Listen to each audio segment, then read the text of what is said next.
So the experiment is LVDT. The expansion of LVDT is linear variable differential transformer. So using this experiment, we can measure the unknown displacement value. That means mainly the purpose of this experiment is where we can measure the displacement. Okay. So using out with this instrument. So which are naming these as linear variable differential transformer. And the first we'll be seeing the working principle of this LVDT. Later on we can see the procedure of how we can conduct an experiment. So that means how we are measuring the displacement using this module. Okay. So coming to the setup and coming to the working principle here. So we can coming to the first arrangement of this LVDT here. So we can have a primary coil and we can have a secondary coil. So where you are connecting out your secondary coil in series here, and you can have your number of turns of your secondary coil which will be equal. And that means which will be same here. The number of turns of the two coils, secondary coils which you are connected in series can have with the same. Okay. And here the primary coil can have with an input where you are giving an AC excitation voltage, as the input to your primary coil, and we will be getting out a differential output voltage from your secondary coil. So differential output voltage where you can say that as E naught is equal to ES1 minus ES2, nothing but this one, S1 and S2, where you are finding or where we are knowing the differential output voltage across these 2 points. Okay, so where you are saying that as E naught or V naught, so which you are saying that as ES1 minus ES2. And here for measuring the displacement, we are placing an iron core. This is the iron core here. Okay, so where you are placing in between these 2 coils, in between these 2 coils, and by changing the position of your coil either to right side or either to that of your left side, we can have some induced EMF across the secondary coil. Okay, and depending upon that position, so we are finding out your differential output voltage. Okay, we can see that thing also. So depending upon the change in the position of your core, so we are finding displacement. Okay, how we will be finding this displacement means by knowing the differential output voltage, where we are calibrating this output voltage into displacement by using a signal conditioning circuit. Okay, by that we can convert this differential output voltage which you are calibrating, and you are directly displaying that value in terms of displacement here. Okay, so this is the basic thing here, and the working principle behind with this LVDT is same as that of your working principle of your transformer. So where you can have your 2 coils, okay, primary and secondary, and depending upon your induced EMF, we are knowing out your displacement value. Okay, this gives out your basic idea of how we are measuring the displacement here, right? Here we are saying that we are placing a core. Okay, so nothing but, so this is the core here. So whatever you are observing out, so this gives out your core. Okay, so this core is placed in between the 2 coils, your primary and secondary, whatever we are saying here, primary and secondary. Okay, and here you are changing out your position of your core by using out an instrument which you are knowing out these as your screw gauge. So where you can have your main scale reading and your pitch scale reading, and by changing out your position, that means externally you are using this screw gauge, so where you are changing out your position of this core, you can observe that. Okay, so where you are changing out your position of your core in between the coils, so that will be this is how we are measuring your displacement. Okay, so here the main thing how we will be knowing out your displacement will be majorly dependent upon your calibration range or scale, so which we need to consider here. So normally we are using out your screw gauge, so where you can have your main scale reading, which will be from 0 to 25 mm here. I am calibrating these main scale reading for measuring of my displacement. Okay, so that what is the need of this calibration scale here is to know the position of your core. Okay, the main thing why we are going out with this calibration range or scale is to know the position of your core. Okay, as it is a closed one, we don't know what will be the position of your core in between the two coils. So to know with that, so we are using this calibration scale. So where you can have your main scale reading as 0 to 25 mm. In this, I am taking the main scale reading from 0 to 20 mm. Okay, so that I can measure both displacement values, positive as well as negative displacement value. So taking out this scale range, I can measure a displacement of plus or minus 10 mm. Plus or minus 10 mm. Suppose if I am taking out your scale range, your calibration scale range as 0 to 10 mm, I can measure a displacement of plus or minus which will be of 5 mm. So whatever may be the displacement range of what we are measuring, so that will be dependent upon your selection of your scale. Okay, your main scale of your screw gauge. So by that we will be knowing out the position of your core in between the two coils. So here, if I am saying that I am changing out my core position towards to that of your right side, so that now you are giving a excitation voltage, and with the presence of your iron core, there will be some differential voltage which will be getting out as the output here, and how will be of your output voltage will be dependent upon your position of your iron core. Okay, so as the position of your core is towards right side, which is moving here, so where you are moving using your screw gauge, okay, so that the more EMF will be induced across the secondary coil. Here the more EMF will be induced across the secondary coil, as we are saying that the core position is changed towards right side. So that what will be the differential voltage here? So the more voltage will be across with that of your S2 than that of your S1. That is, ES2 will be greater than with that of your ES1. Okay, so where you are finding out your differential output voltage. Okay, similarly, if I am moving out my core position towards to that of your left side, okay, towards to that of your left side, what will be happening now? The EMF will be induced more across with that of your S1 than that of your S2, saying that ES1 will be greater than with that of your ES2. So these are you are finding out your differential output voltage. Okay, and these output voltage will be calibrated into displacement. So where you can observe on the screen on your DPM, nothing but your digital panel meter. So whatever we are seeing out your output voltage will be calibrated, and that will be shown in terms of displacement. Okay, so now, so taking as an example here, so as my core position is towards right side, so ES2 will be greater than with that of your ES1, as we are saying. So saying as this is as 5 volts, your ES1 as maybe as 3 volts. So now what will be the output voltage E0? E0 is equal to ES2 minus ES1, nothing but 5 volts minus 3 volts, which will be 2 volts, where you are getting out your output voltage as 2 volts. Okay, as a theoretical constraint here, 2 volts. So this voltage will be calibrated, so which will be directly showing you out in displacement. Okay, I can show that later on when you are doing the procedure here.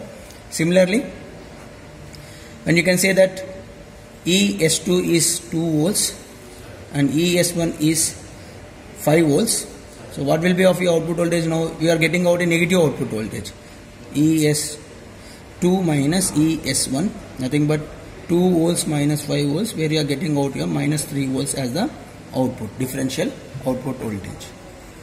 Okay, so these are you are finding out your differential output voltage. Okay, and we'll be knowing out your displacement value. Okay, so coming to the arrangement here, so using out with this, we are connecting out to your signal conditioning circuit, and we are changing out your position of your core using out this screw gauge. And before conducting of your, that means before taking out your values, so we need to calibrate your instrument, that means to know the position of your core. Okay, what will be the position of your core? So for that I am making out a calibration here, where I am taking my calibration range as plus or minus, that means for measuring of my displacement of plus or minus 10 mm, I am taking out your main scale as 0 to 20, where I can measure the displacement of plus or minus 10 mm. Okay.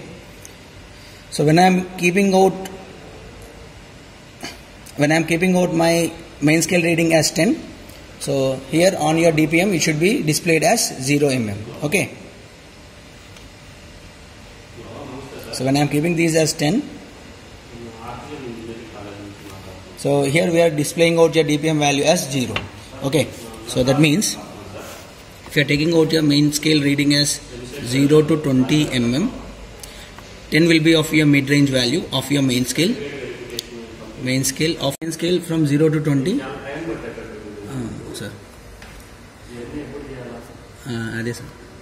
Taking the main scale 0 to 20, 10 will be the mid-range scale. So that for measuring the displacement of plus or minus 10 mm, I am taking the main scale reading as 0 to 20, where I am calibrating. So 10 is nothing but 0 mm here for measuring the displacement. And if I am moving out my core towards that of your right side, I can measure a displacement of minus 10 mm.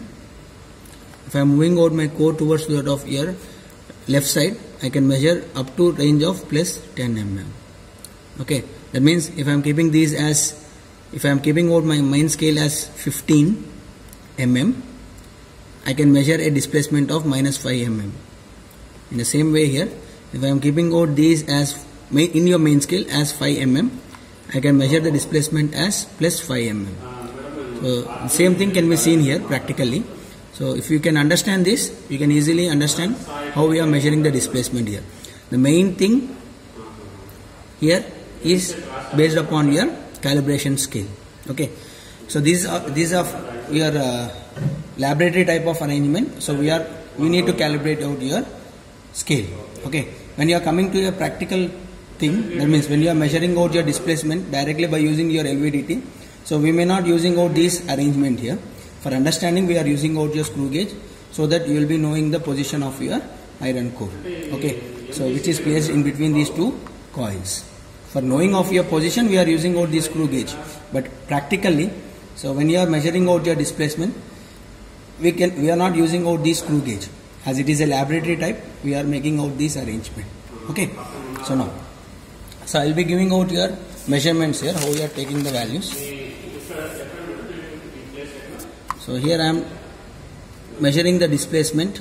So by knowing out with your main scale here, so where I am saying the theoretical value and the displacement, where I am measuring out on your DPM, nothing but this. Okay, and this displacement where I am saying as your main scale. Okay, where I am adjusting out my position here by using this, and I am calculating the error or the percentage of error in between these two values. Okay, and here I am taking the calibration range as plus or minus 10 mm, nothing but where I am taking the scale range as 0 to 20 main scale. Okay, so 0 to 20.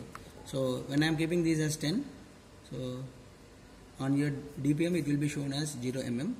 When I am keeping these as 20 mm, it is showing as minus 10 mm. And when I am keeping these as 0 mm, it should be shown as 10 mm. So this is the case. Okay, 0 to 20 in this 10. When you are keeping 10 on your main scale, on your DPM it should be shown as 0 mm. When you are keeping out 0 on your main scale, it should be displayed as plus 10 mm. For that reason I am writing in bracket for understanding. When you are keeping as 20 mm, it should be shown as minus 10 mm. So that's what we are measuring here.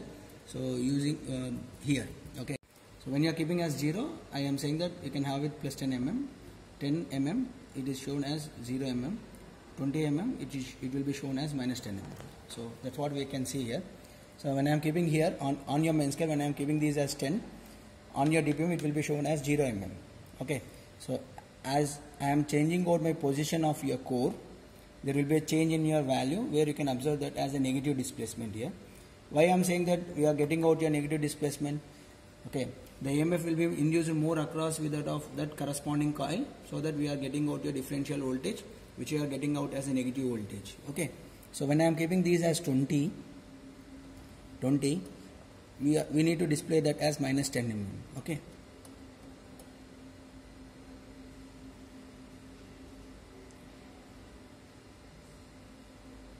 So when you are keeping these as 20, okay, so it should be shown as minus 10 mm, but there will be some error, so we can calculate that thing.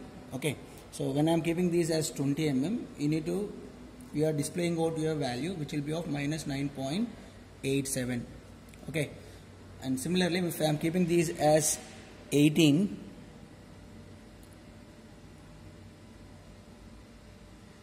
when I am keeping these as 18, so 18 mm, so you need to get as minus 8 mm actually. It is showing as minus 7.99 or around 8.01 like that. So, okay, I am noting that as minus 7.99. So if I am keeping these as 16,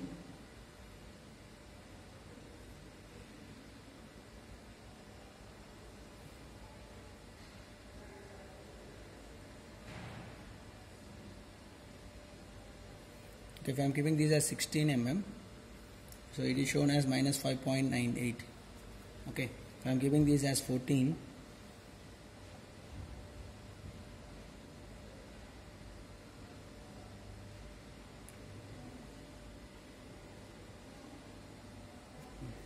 if I am giving these as 14 mm, so we are observing that as minus 3.84. If I am giving these as 12,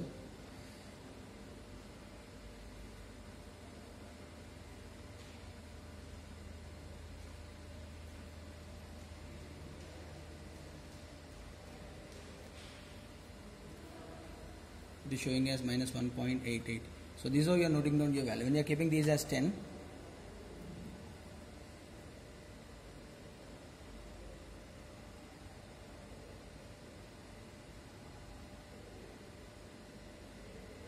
so actually when you are keeping these as 10, it is showing as 0.04. Similarly, you are taking out your positive displacement values, so you can note down that thing also. So when you are keeping these as 8 mm on your main scale, it is showing as plus value, it is plus 2.02. okay, when you are keeping these as 4,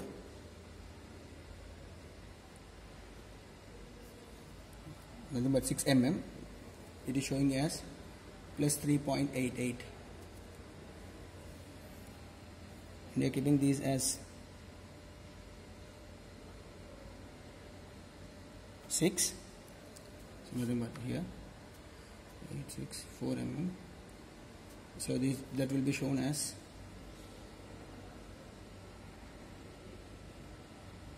four K 6 right.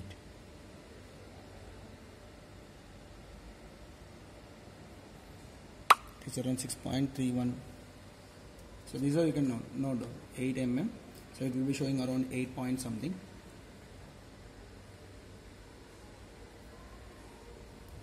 It will be as 8.37 like that. If you are keeping these as 0, it will be around plus 9.77 like that. Okay, so and you are calculating out your percentage of error, so which you can calculate that as percentage of error as true value minus measured value by true value into 100. okay, so this gives out your true value and this gives out your measured value. Sorry, this will be of your measured value and this will be of your true value, and you are substituting this. So that when you are substituting, remember you need to take these values, don't get confused in this. So 10 mm minus of plus of 9.77 by 10 mm into 100. So that if you are calculating this, you will be knowing out your percentage of error.